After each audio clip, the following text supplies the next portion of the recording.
जय माँ कटरा भागिन, जय माँ यक्षिणी।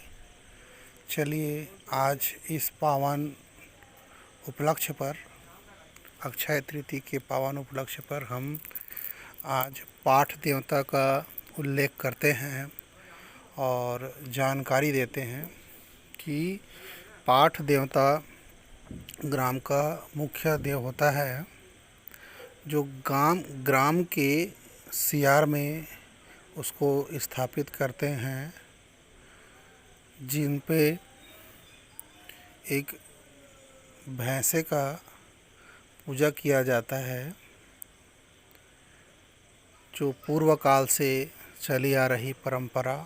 जिसको हम कारी राव या भैंसासुर के नाम से जानते हैं। उन्हीं की पूजा अर्चना और उन्हीं की साधना के विषय में हम चर्चा करते हैं। यह एक अत्यंत दुर्लभ साधना है, जिसकी साधना ग्राम के ओझा बैगा लोग करते हैं और जिसके माध्यम से गांव का बंधन किया जाता है, गांव बनाया जाता है और जिसके मनाने पर, शांति रहने पर गांव की सुख समृद्धि बनी होती है और उनके रुष्ट हो जाने पर गांव में नाना प्रकार की विपत्तियां आना चालू हो जाता है, परेशानी आना चालू हो जाता है और उनकी पूजा अर्चना करने पर, उनका भाव भक्ति करने पर, उनके चलानी करने पर घर की समस्त बाधाओं का नाश होता है। घर का क्लेश, रोग, दोष, परेशानियां, कर्ज, सभी प्रकार की दुख दरिद्र दूर हो जाती है। इनकी साधना मात्र से, उनकी कृपा दृष्टि होने पर सभी प्रकार के सुख संपदा खुद से चल कर आती है और किसी प्रकार से घर में कोई क्लेश, दुख, परेशानी, विपत्ति, ग्रह क्लेश, भूत पिशाच या किसी प्रकार से किसी तांत्रिक के द्वारा किया गया जादू टोना उनकी पूजा मात्र से ही, उनके आराधना साधना से ही सभी कट जाते हैं। जन्म जन्म का दोष लगा हुआ रहता है, वह सब दूर हो जाता है और इनकी पूजा अर्चना करने से समस्त बाधाओं का नाश होता है। घर का सुख शांति वापस आता है और इनकी साधना मात्र से सभी प्रकार की दरिद्रताएं दूर हो जाती है और तंत्र क्रिया में इसका प्रमुख योगदान रहता है। ग्राम के बंधन में या किसी प्रकार के किसी का कार्य करना है, मारण, मोहन, उच्चाटन, विद्वेषण, स्तंभन या सिद्धि कर्म में, षट कर्म में इसका विशेष योगदान होता है। सभी ग्राम की प्रमुख देवी देवताओं की पूजा अर्चना के पश्चात में पाठ देव का पूजा किया जाता है और इसमें उनकी पूजा में विशेष प्रकार की सामग्रियाँ लगती है, जैसे कि काले कपड़े, श्रृंगार का सामान, 21 ध्वजा, 21 नींबू, काले वाली मटकी ढक्कन के साथ में कुछ सिंदूर और कुछ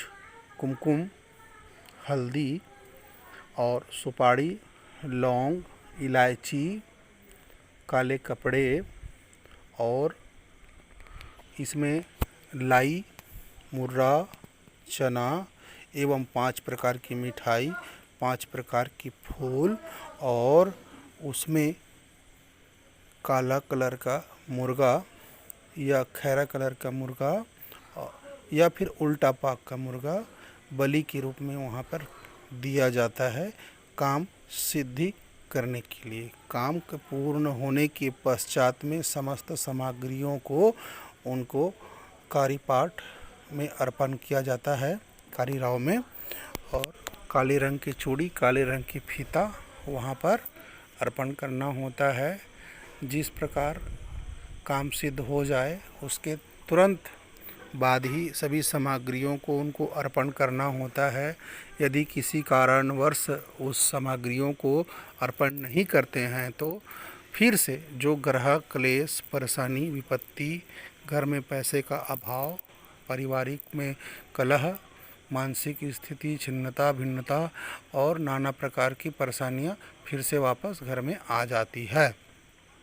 तो इस दुर्लभ साधना के लिए कुछ विशेष मंत्रों का उपयोग करते हैं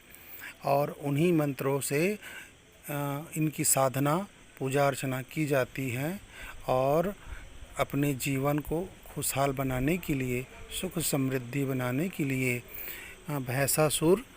जिन्हें कहा जाता है कारीपाट, कारीराव कहा जाता है, उनका पूजा अर्चना करते हैं।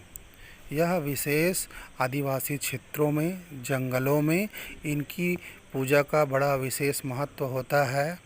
पूर्व काल में, प्राचीन काल में यहाँ पर मुर्गे की जगह में भैंसे की बलि दिया जाया करता था, जिसमें रावण संहिता में पशु बलि का विरोध किया गया। रावण के माध्यम से वहाँ पर गाय, भैंस की बलि देते थे, उसको बंद करवाया गया और तब से अभी तक वहाँ पर भैंसे की बलि नहीं दी जाती। उनके जगह पर कई जगह में पान फूल, नारियल और सुपारी वगैरह जो भी सामग्री बताए हैं, उन्हीं से इनकी पूजा अर्चना की जाती है और उन्हीं से ही इनकी संपूर्ण पूजा पाठ संपन्न होता है और इन्हीं से इनकी सिद्धि होती है। कारीराव, कारीपाट और भैंसासुर एक ही हैं और इनकी मंत्र उच्चारण से ही समस्त दोष, समस्त परेशानियों का नाश हो जाता है, शमन हो जाता है। इस अक्षय तृतीया के उपलक्ष्य में आप सभी को सप्रेम भेंट।